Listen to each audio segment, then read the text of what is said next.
rich history, Aboriginal strugglers, activists with unions.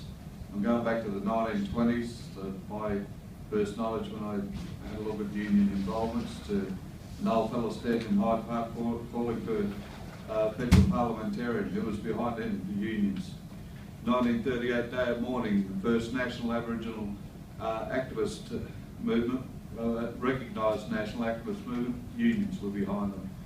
Coming up into fighting for citizenship rights right up to 67, we had unions backing us. 1954 or 56, Tranby College, Aboriginal College, the most successful college in the country today, unions were our backing.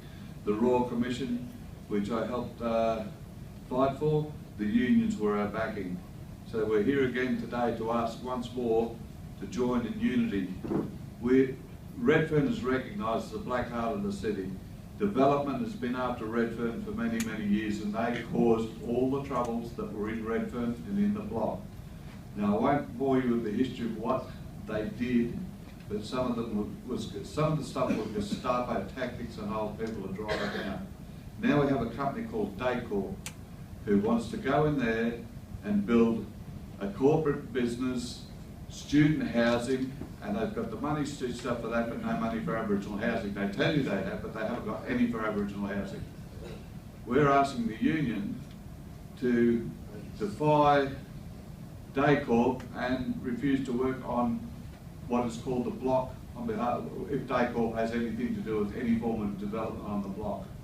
Because the simple fact is, we have overcrowded places in Waterloo where people have been chased out. We've got a huge tract of land, which is Aboriginal land, that's going to be turned into a commercial development.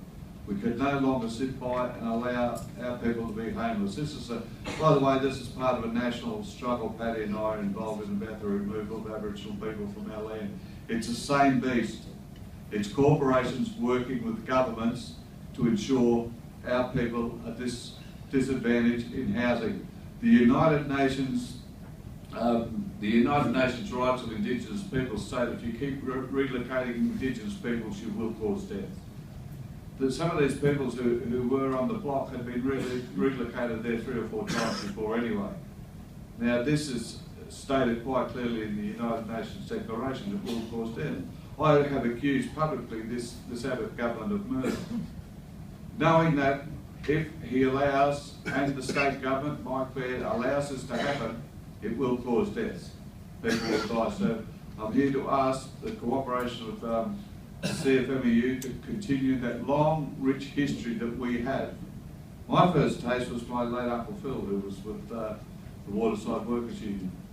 And I was a kid on the streets in Brisbane. I used to come down to Sydney and he gave me a political education. Later on I went to university. There was no professor in university who ever taught me anything better than my Uncle Phil.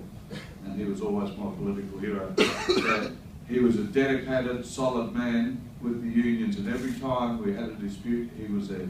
And I'm proud to say that the unions have always backed Aboriginal people. I just want to see that continue. I know how it came in, disrupted everybody, and we all had to go our own ways. It's time now to remember one thing.